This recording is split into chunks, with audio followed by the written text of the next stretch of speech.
ಚಾಮರಾಜನಗರ ಚಿರತೆ ದಾಳಿ ಪ್ರಕರಣಕ್ಕೆ ಸಂಬಂಧಪಟ್ಟಂತೆ ನಮ್ಮ ಜೊತೆ ಮಾತನಾಡೋದಕ್ಕೆ ಅರಣ್ಯ ಸಚಿವ ಈಶ್ವರ್ ಖಂಡ್ರೆ ಇದ್ದಾರೆ. ಮಾತನಾಡ್ತೀನಿ ಸರ್. ಪಾದಯಾತ್ರಿಗಳ ಮೇಲೆ ಚಿರತೆ ದಾಳಿ ನಡೆದಿದೆ. ಅರಣ್ಯ ಸಚಿವರಿಗೆ ಏನ್ ಮಾಹಿತಿ ಇದೆ ಸರ್? ಬಹಳ ದುಃಖ ಆಗ್ತಾ ಇದೆ. ಇವತ್ತು ಪ್ರತಿಯೊಂದು ಜೀವವು ಅತ್ಯಮೂಲ್ಯವಾದಂಥದ್ದು. ಜೀವಕ್ಕೆ ಬೆಲೆನೇ ಕಟ್ಟಲಿಕ್ಕೆ ಆಗೋದಿಲ್ಲ. ಎರಡೂ ಕಡೆ ಅರಣ್ಯ ಇದೆ.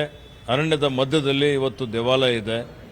ಇವತ್ತು ಪ್ರವಾಸಿಗರು ಭಕ್ತಾದಿಗಳು ಅಲ್ಲಿ ಸ್ಟೆಪ್ಸ್ ಮೇಲೆ ಹೋಗುವಂಥ ಸಂದರ್ಭದಲ್ಲಿ, ಆ ದಾರಿಯಲ್ಲಿ ಹೋಗುವಂಥ ಸಂದರ್ಭದಲ್ಲಿ ಏಕಾಏಕಿ ಚಿರತೆ ದಾಳಿ ಆಗಿದೆ.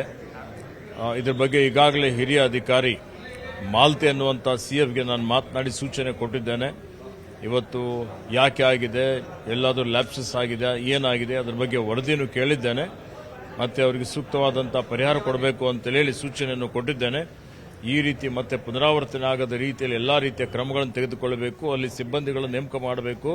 ಅವಶ್ಯಕತೆ ಬಿದ್ದಂಥ ಪರಿಸ್ಥಿತಿಯಲ್ಲಿ ಏನೇನು ಸರ್ಕಾರ ಎಲ್ಲಾ ರೀತಿಯ ಕ್ರಮಗಳನ್ನು ತೆಗೆದುಕೊಳ್ಳುತ್ತಾ ಇದೆ. ಆದರೂ ಇವತ್ತು ಮಾನವ ಪ್ರಾಣಿ ಸಂಘರ್ಷ ದಿನೇ ದಿನೇ ಜಾಸ್ತಿ ಆಗ್ತಾ ಇದೆ. ಇವತ್ತು ಅದನ್ನು ಪ್ರಾಣಿಗಳ ಸಂಖ್ಯೆನೂ ಜಾಸ್ತಿ ಆಗಿದೆ. ಅವ್ರ ಬಿಹೇವಿಯರ್ ಅಲ್ಲಿ ಏನೇನು ಬದಲಾವಣೆ ಆಗ್ತಾ ಇದೆ ಅನ್ನೋದ್ರ ಬಗ್ಗೆ ತಜ್ಞರಿಂದ ವರದಿಯನ್ನು ಕೇಳಿದ್ದೇವೆ. ಹೀಗಾಗಿ ಆ ಪರಿವಾರ ಜೊತೆಯಲ್ಲಿ ನಾವಿದ್ದೀವಿ. ಸರ್ಕಾರ ಪರಿವಾರ ಜೊತೆಯಲ್ಲಿದೆ. ಅದಕ್ಕೆ ಇವತ್ತು ಸೂಕ್ತವಾದಂತಹ ಅದಕ್ಕೆ ಶಾಶ್ವತ ಪರಿಹಾರ ಕಂಡುಕೊಳ್ಳಲಿಕ್ಕೆ ಇವತ್ತು ಎಲ್ಲಾ ರೀತಿಯ ಪ್ರಯತ್ನಗಳು ನಾವು ಮಾಡ್ತಾ ಇದ್ದೇವೆ ಅನ್ನೋಂಥ ಮಾತನ್ನು ಹೇಳಿಕೆ ಬಯಸ್ತೇವೆ. ಮಾದಪ್ಪನ ಭಕ್ತರ ಪಾದಯಾತ್ರೆಗೆ ಏನಾದರೂ ಸಮಯ ನಿಗದಿ ಮಾಡ್ತೀರಾ ಸರ್? ಯಾಕಂತ ಹೇಳಿದ್ರೆ ಅದು ಚಿರತೆ ಮೂವ್ಮೆಂಟ್ ಸಮಯ ಇವ್ರು ಹೋಗಿದ್ದು ಅನ್ನೋ ತರದಲ್ಲಿ ಚರ್ಚೆ ಆಗ್ತಾ ಇತ್ತು. ಆ ಟೈಮಿಂಗ್ಸ್ ಏನಾದರೂ ಇದು ಮಾಡ್ತೀರಾ ಅಂತ, ಫಿಕ್ಸ್ ಮಾಡ್ತೀರಾ ಅಂತ? ನೋಡಿ, ಈಗಾಗಲೇ ನಮ್ಮ ಹಿರಿಯ ಅಧಿಕಾರಿಗಳಿಗೆ ಮಾತನಾಡಿದ್ದೇನೆ. ಈ ಎಲ್ಲಾ ವಿಷಯಗಳ ಬಗ್ಗೆ ಸಮಗ್ರವಾಗಿ ಅಧ್ಯಯನ ಮಾಡಿ ಒಂದು ವರದಿ ಕೊಡಿ ಅಂತ ಹೇಳಿದ್ದೇನೆ. ಅದರ ಆಧಾರದ ಮೇಲೆ ಏನೇನು ಸಲಹೆಗಳು ಶಿಫಾರಸುಗಳು ಬರ್ತವೆ, ಅದರ ಆಧಾರದ ಮೇಲೆ ಕ್ರಮವನ್ನು ತೆಗೆದುಕೊಳ್ಳುತ್ತೇವೆ. ಈ ಪರಿಹಾರದ ಮೊತ್ತ ಹೇಗಿರುತ್ತೆ ಸರ್? ಯಾಕಂತ ಹೇಳಿದ್ರೆ ಚಿರತೆ ದಾಳಿ ಪ್ರಕರಣಗಳು ನಡೀತಲೇ ಇದಾವೆ ಇತ್ತೀಚೆಗೆ. ಈಗಾಗಲೇ ಈ ವರ್ಷ ಸನ್ಮಾನ್ಯ ಮುಖ್ಯಮಂತ್ರಿಗಳು 20 ಲಕ್ಷ ರೂಪಾಯಿ ಪರಿಹಾರ ಘೋಷಣೆ ಮಾಡಿದ್ದಾರೆ.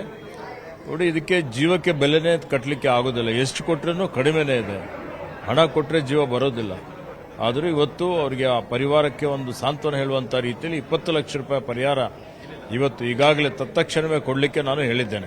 ಟಾಸ್ಕ್ ಫೋರ್ಸ್ ರಚನೆ ಸಂಬಂಧ ಎಲ್ಲಿ ಬಂತು ಸರ್? ಅದು ಚಿರತೆ ದಾಳಿ, ಹುಲಿ ದಾಳಿಗೆ ಒಂದು ವಿಶೇಷ ಟಾಸ್ಕ್ ಫೋರ್ಸ್ ಅಂತ ಹೇಳಿದ್ರೆ ಸುಮಾರು ನಾವು ಕಾರ್ಯಪಡೆ ಈಗಾಗಲೇ ರಚನೆ ಮಾಡಿದ್ದೇವೆ. ಎಲ್ಲೆಲ್ಲಿ ಅವಶ್ಯಕತೆ ಇದೆ ಅಲ್ಲೆಲ್ಲಿ ಕಾರ್ಯಪಡೆ ಮತ್ತೆ ಹೆಚ್ಚುವರಿ ಬೇಕಾದರೂ ಕೊಡುವಂತ ರೀತಿಯಲ್ಲಿ ಇವತ್ತು ಅರಣ್ಯ ಇಲಾಖೆ ತಯಾರಾಗಿದೆ ಅನ್ನುವಂತ ಮಾತನ್ನು ಹೇಳಿಕೆ ಬಯಸ್ತೇನೆ. ಇದಿಷ್ಟು ಅರಣ್ಯ ಸಚಿವ ಈಶ್ವರ್ ಖಂಡ್ರೆ ಅವರ ಸ್ಪಷ್ಟ ನುಡಿಗಳು. ಕ್ಯಾಮರಾಮನ್ ಶಿವಪ್ಪ ಜೊತೆ ಹೆಬ್ಬಾಕ ತಿಮ್ಮೇಗೌಡ, ನ್ಯೂಸ್ 18 ಕನ್ನಡ, ಬೆಂಗಳೂರು. ನಿರ್ಭೀತ, ನಿಷ್ಪಕ್ಷಪಾತ, ವಿಶ್ವಾಸಾರ್ಹ ಸುದ್ದಿಗಳಿಗೆ ಮತ್ತೊಂದು ಹೆಸರಾಗಿರೋ ನ್ಯೂಸ್ 18 ಕನ್ನಡ ಈಗ ಆಪ್ನಲ್ಲೂ ಲಭ್ಯ ಇದೆ. ದಯವಿಟ್ಟು ಇಲ್ಲಿರೋ QR ಕೋಡ್ ಅನ್ನ ಸ್ಕ್ಯಾನ್ ಮಾಡಿಕೊಂಡು ಆಪ್ ಡೌನ್ಲೋಡ್ ಮಾಡೋದಕ್ಕೆ ಮರಿಬೇಡಿ. ನಿಮ್ಮ ಬೆಂಬಲ ಹೀಗೆ ಸದಾ ನಮ್ಮೊಂದಿಗಿರಲಿ. ಧನ್ಯವಾದ.